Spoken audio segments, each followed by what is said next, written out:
avoid routinely telling clients to stay on course and rebalance in the unprecedented market crash predicted this year that will cause stocks to drop by up to 90%.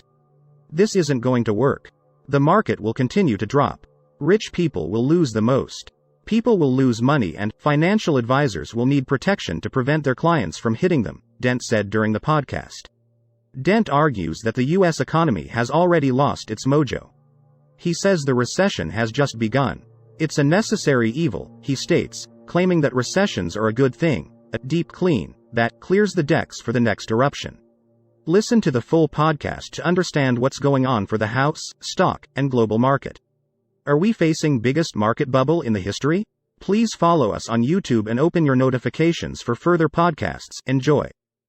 So, few questions here, and let me play devil's advocate. Okay, but first, you see a total of a 90% correction in equities, correct? I see my chart. Now, this is his best estimate. Yeah, 86% from top to bottom. We already peaked in January 4th on the S&P and November 22nd on the NASDAQ. I see 86% to get to the bottom of the S&P a few years from now and 92% for the NASDAQ. So yes, in that 80 to 90% range. Again, you have to go back all the way to 1929 to 32 when we saw an 89% crash. Let me ask you, okay, but let me play devil's advocate now. We have midterm elections, then we have the election. If your timeline is correct, don't you think they will do everything in their power, right? Because how do you win an election? You can't have a weak stock market. You can't have high inflation. You definitely can't have a recession. So wouldn't they do everything in their power to avoid this scenario? Could you not see them raising? They already did it. What I said from the beginning is key. I've been waiting for them to get caught in their own trap. What they did was they've been stimulating ever since early 2009. And every time it slows, they just up it exponentially. They printed more money just in the last 2 years of COVID than they did in all the cumulative 13 years before that. So they've been escalating stimulus. The problem is they overreacted so much to COVID, which to me, you don't need to overreact to. Everybody can understand that you get a huge virus that makes a lot of people sick and closes down some businesses, that the economy is going to slow. It doesn't mean there's something wrong with the economy and somebody made a mistake. It's just a natural event. No, they know they have to keep the economy going no matter what. So they overreacted. $10 trillion of stimulus in 2 years, 50% of GDP, to the point now that they have to tighten. They force themselves in a tightening cycle, and the difference between me and the government here is I'm saying the economy is so weak that this tightening is going to fail faster than they think. This tightening is not going to last long because the economy is not going to react well to it because it is so much weaker. Right. They think they're mistaking all this stimulus for the economy's growing again. This has only been stimulus. It's the only reason we've been growing since 2009. But if the tightening, if they're going to reverse course on the tightening and QE starts up again and the money printing starts up again, doesn't that keep everything, doesn't that just keep the good times rolling then? No, let me tell you why. If they finally tightening and they suddenly say, oops, we shouldn't have tightened, what is it saying? The economy is really weak. So it causes people to doubt the economy even more. So first of all, yes, they will do this. I'm saying because they've gone in this direction, it's hard for them to change so suddenly, so soon without showing a bad signal. And they won't, governments don't do that anyway. By the time they react, it'll be too late. What I'm looking for, and here's where you'll see if I'm wrong, okay? I'll just tell you why I'm wrong. Why I could be wrong. If we see another wave in stocks go down similar to this one, and the next stop on the NASDAQ is 7,000 something instead of 10,000 something, people are going to know we're in a serious crash. We're going to move into a serious recession, and then it's going to be hard to stop the momentum. I think that we could be starting that crash soon, and that's what catches the government off guard. And by the time they react, it's too late. And you got to remember, if they've been stimulating nonstop for 13 years and we keep getting a weaker economy, and that has been what's happened, okay? Ever since the 2002, they keep stimulating more, and the economy keeps falling to new lows, the stock market. And so people are going to start to see this isn't working. You can't keep a dead economy going because it takes more and more stimulus with less and less effect. The perception is that the economy is robust, though. So let's take it a step Yes. back. Say if they, okay, play this out for me. Explain this to me. Say if they had not started tightening, right, and they just kept printing money, kept QE going, how would have that played out? Like, couldn't they have said, well, let's just keep this perception, this illusion up, right? Keep the good times rolling. Like, couldn't you keep that going on, or what would happen? Okay, well, what changed in the last year? What changed? Just think, what's the one thing in the economy that suddenly changed? Inflation went from 1% to 9.1% and 0 to 60. That's what kicked their butts, okay?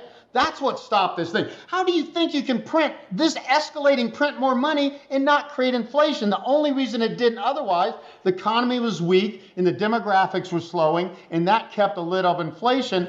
What I'm saying is they made, since they don't know what they're doing, and they don't understand the damn economy, because people never run a business or had sex for that matter, all these economists, they don't understand what's going on. They made a mistake overreacting to COVID, Okay. and now that has called their hand, forced them to tighten, and if they turn around too quick on tightening, it's going to send a signal that the economy is even weaker than anybody thinks. That said, there's no way to win at this point.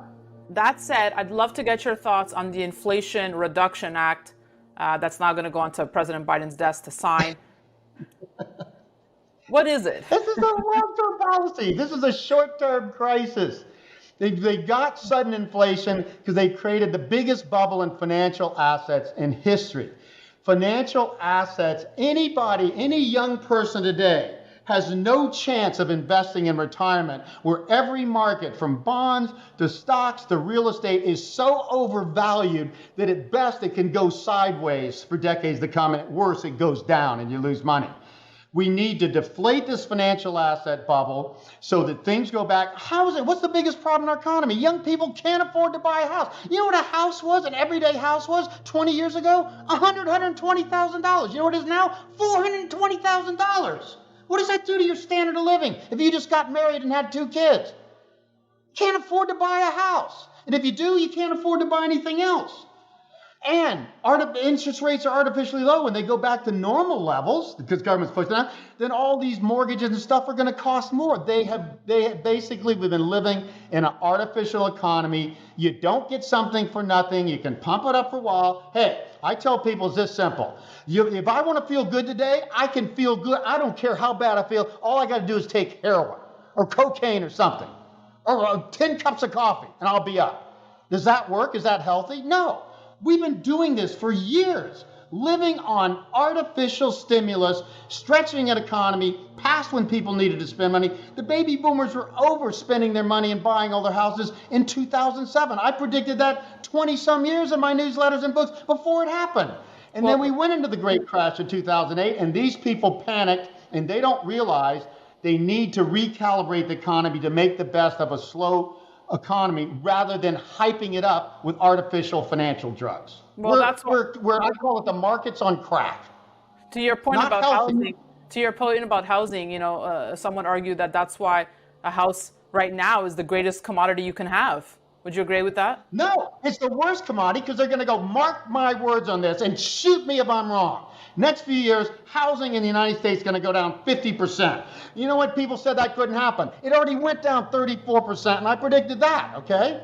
Already went down 34%, more than in the Great Depression, not because the economy was worse than the Great Depression, nowhere near. It's because we didn't have a bubble back then. You couldn't buy a house with no money down, with damn near zero rates and speculate like you could. In the roaring 20s, in that bubble boom, a house you had to put 50% down, and the longest mortgage you could get is 5 years with a balloon payment.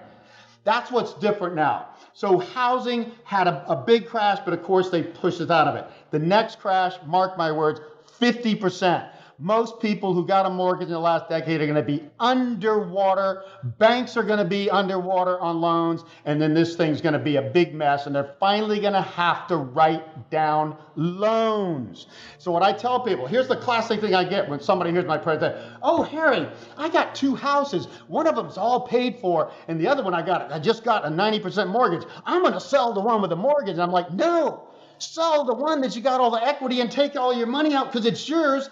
Keep the one with the mortgage because at some point, banks are going to have to write down these mortgages because they gave people mortgage they couldn't sustain. At some point, you got to write down the debt instead of just having more stimulus and keeping the crazy game going.